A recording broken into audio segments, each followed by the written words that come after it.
প্ৰিয় শ্ৰোতাসকল ওয়েলএছ অসম চেনেলত আজি এটা ইম্পৰ্টেণ্ট টপিক ডিছকাছ কৰিব বিচাৰিছোঁ।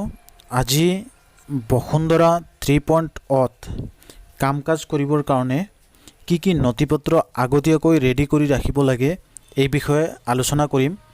এইখিনি আপোনালোকে ডকুমেণ্ট যদি ঠিকঠাক কৰি আগতীয়াকৈ ৰাখে তেতিয়াহ'লে বসুন্ধৰা যেতিয়া ষ্টাৰ্ট হ'ব সেই সময়ত আপোনালোকে কাম কাজ কৰিবলৈ দৌৰা-দৌৰি কৰিব নালাগে, সোনকালে আপোনালোকৰ কামখিনি এপ্লাইৰ কামখিনি কৰিব পাৰিব।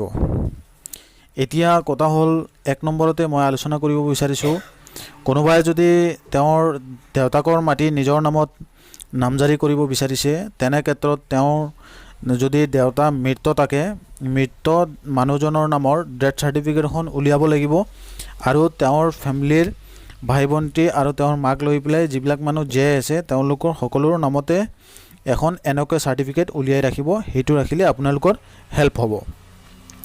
2 নম্বৰ, পুৰণা দলিল যদি কোনোবাই নামজাৰি কৰিব বিচাৰে, পুৰণা দলিল নামজাৰি কৰিবৰ কাৰণে আপোনালোকে পুৰণা দলিল যিখন আছে এই দলিলখনৰ নকল উলিয়াই ৰাখিব লাগিব আৰু সেইখন দি পেলাই আপোনালোকে এপ্লাই কৰিব লাগিব। 3 নম্বৰতে আপোনালোকক ক'ব বিচাৰিছোঁ, জৱানবন্দীখনৰ লগত নাম চেক কৰি ল'ব। জৱানবন্দীখন অনলাইন কেনেকৈ ডাউনলোড কৰিব পাৰি এই বিষয়ে মোৰ চেনেলত ভিডিঅ' আছে, তাত গৈ পেলাই আপোনালোকে দেখি পেলাই ডাউনলোড কৰি ল'ব বা যিকোনো কম্পিউটাৰ দোকানৰ পৰা জৱানবন্দীখন ডাউনলোড কৰি আপোনালোকৰ যি নাম আছে, মাটিৰ মালিক যিজন আছে তেওঁৰ নামবিলাক চব শুদ্ধ আছে নেকি, ডকুমেণ্ট পাতি এইখিনি চেক কৰি ৰেডি কৰি ৰাখিব।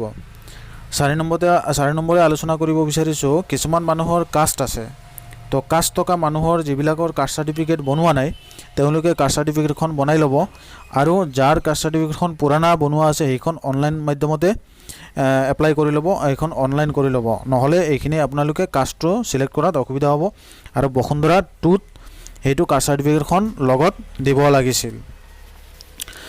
আৰু এটা পইণ্ট আলোচনা কৰিব বিচাৰিছোঁ 5 নম্বৰত, পট্টাৰ মাটি খাজনা আদায় দি ৰাখিব। যিবিলাক পট্টাৰ মাটি আছে, যাৰ পট্টাৰ মাটি যদি আপোনালোকে বাটোৰা কৰিব বিচাৰে, মানে এজমালি পাট্টা আছে, একেলগত এটা পাট্টাত 20 জন 30 জন মানুহ আছে, সেইকেইজনৰ নাম ছেপাৰেট কৰি যাৰ অংশত যিখিনি ভাগ আছে এইখিনি পট্টা যদি ছেপাৰেট কৰিব বিচাৰে, এইখিনি কাম কৰিবৰ কাৰণে আপোনালোকৰ খাজনা দি ল'ব, পট্টাৰ মাটিটো খাজনা ক্লিয়াৰ কৰি ল'ব, নহ'লে আপোনালোকৰ এইখিনি কাম কৰিবলৈ অসুবিধা হ'ব। 6 নম্বৰে ক'ব বিচাৰিছোঁ, আবণ্টিত মাটিৰ কাৰণে সুকীয়া কিছুমান নিয়ম আহিব চৰকাৰৰ ফালৰ পৰা, সেইখিনি আহিলে আমি পিছত বিতংকৈ আলোচনা কৰিম। তো এইখিনি আবণ্টিত মাটিৰ কাৰণে এতিয়া কোনো তথ্য মই দিব নোৱাৰিম। 7 নম্বৰত হ'ল, নিজৰ ডকুমেণ্ট যি আছে আপোনালোক সকলোৱে ঠিক ঠাক কৰি ৰাখিব। বিশেষকৈ মই ক'ব বিচাৰিছোঁ, যাৰ আধাৰ কাৰ্ড আছে আধাৰ কাৰ্ডখনৰ লগত মোবাইল নম্বৰটো লিংক আছেনে নাই এইখিনি প্ৰপাৰলি চেক কৰি ল'ব, কাৰণ যেতিয়া আপোনালোকে বসুন্ধৰাত এপ্লাই কৰিবলৈ যাব তেতিয়া আপোনালোকৰ আধাৰ অথেণ্টিকেট কৰিবলগীয়া হয়। বসুন্ধৰা 2টো এনেকুৱা হৈছিল আৰু পেন কাৰ্ড দিও কৰা গৈছিল, কিন্তু আধাৰ কাৰ্ডখন হ'লে ভাল। গতিকে আপোনালোকৰ যাৰ মোবাইল নম্বৰ লিংক নাই তেওঁলোকে আধাৰ কাৰ্ডখনৰ লগত মোবাইল নম্বৰটো লিংক কৰি ল'ব, তেতিয়াহ'লে এইখিনি কাম কৰিবলৈ সুবিধা হ'ব।